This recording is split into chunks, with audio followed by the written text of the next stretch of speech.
Dancing under neon skies, under with the fireflies. That's where I wanna be. Dans les quartiers populaires de Porto Alegre, au Brésil, un jeune garçon passait ses journées à taper dans un vieux ballon, pieds nus sur l'asphalte brûlant. Ce garçon, c'était Rafael Dias Belloli, que le monde connaîtra plus tard sous le nom de Rafinha. Pour beaucoup, le football n'était qu'un passe-temps, mais pour lui, c'était bien plus que ça. C'était un moyen de survivre, de sortir sa famille de la pauvreté et de prouver au monde que rien n'est impossible. Ses débuts n'ont rien eu d'un conte de fées. Les terrains étaient inégaux, les chaussures usées, et les opportunités rares. Mais derrière ce sourire discret se cachait une détermination de fer. Rafinha a dû affronter les critiques, les blessures et l'incertitude constante de savoir s'il allait un jour percer dans ce sport impitoyable. Aujourd'hui, il fait vibrer les supporters du FC Barcelone et de la sélection brésilienne. Mais avant les lumières du Camp Nou, il y a eu des années de sacrifices, de voyages et de défis surmontés. Si tu veux découvrir chaque étape de son incroyable parcours, abonne-toi à la chaîne, laisse un like et active la cloche pour ne rien rater.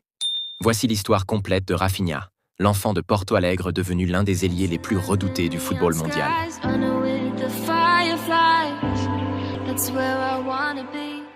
Partie 1. Rafinha n'était pas né avec un ballon d'or à la main, mais avec une passion brûlante pour le football. À Porto Alegre, chaque ruelle était un terrain, chaque mur servait de but. Il apprenait à dribbler avant même de savoir lire les panneaux de rue. Très jeune, il intègre les clubs locaux, où son talent naturel commence à se faire remarquer. Rapidité, agilité, vision du jeu, Rafinha se démarque rapidement, mais le chemin reste semé d'embûches. Famille modeste, infrastructures limitées et la concurrence féroce des autres jeunes talents brésiliens. Il devait se battre pour chaque opportunité. C'est dans ces années que se forment ses fondations. Discipline, courage et ce style de jeu qui fera de lui un ailier redouté sur tous les terrains qu'il foulera plus tard.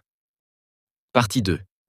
À seulement 20 ans, Rafinha quitte Porto Alegre pour tenter sa chance en Europe, un continent où le football se joue à une intensité et une vitesse totalement différentes. Son premier arrêt, le Sporting Portugal, un club réputé pour révéler les talents brésiliens. Le choc est immédiat, nouveau stade, nouvelle tactique, pression médiatique. Tout est plus grand et plus exigeant. Mais Rafinha ne se laisse pas intimider. Ses dribbles explosifs, sa vitesse fulgurante et sa capacité à éliminer ses adversaires commencent à attirer les regards.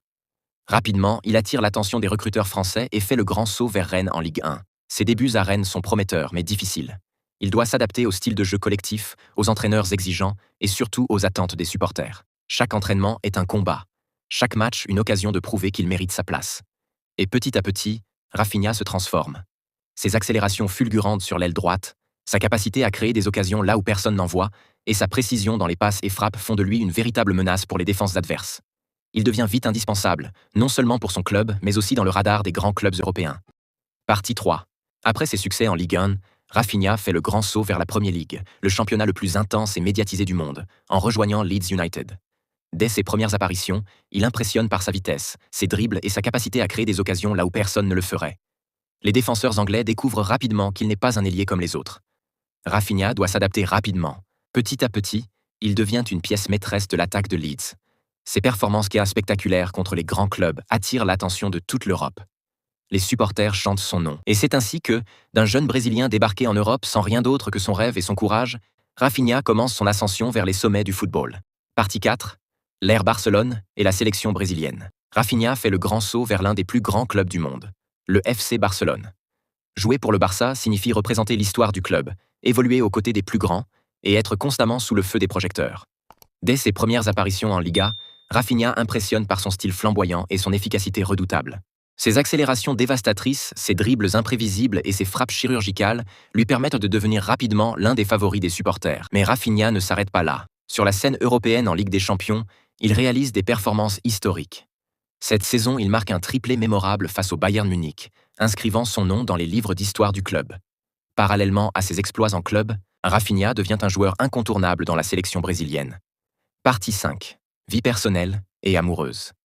Comme beaucoup de stars, sa vie amoureuse a souvent attiré l'attention des médias et des fans. Rafinha a été lié à plusieurs relations. Il a souvent exprimé son désir de stabilité et de partager sa vie avec quelqu'un qui comprend les exigences de sa carrière, un équilibre difficile à trouver quand on joue au plus haut niveau. Rafinha aime aussi profiter de moments simples hors du football. Voyages, musique, moments de détente avec des amis proches et quelques hobbies qui lui permettent de se ressourcer. Cette vie personnelle équilibrée contribue à sa maturité et à sa performance sur le terrain.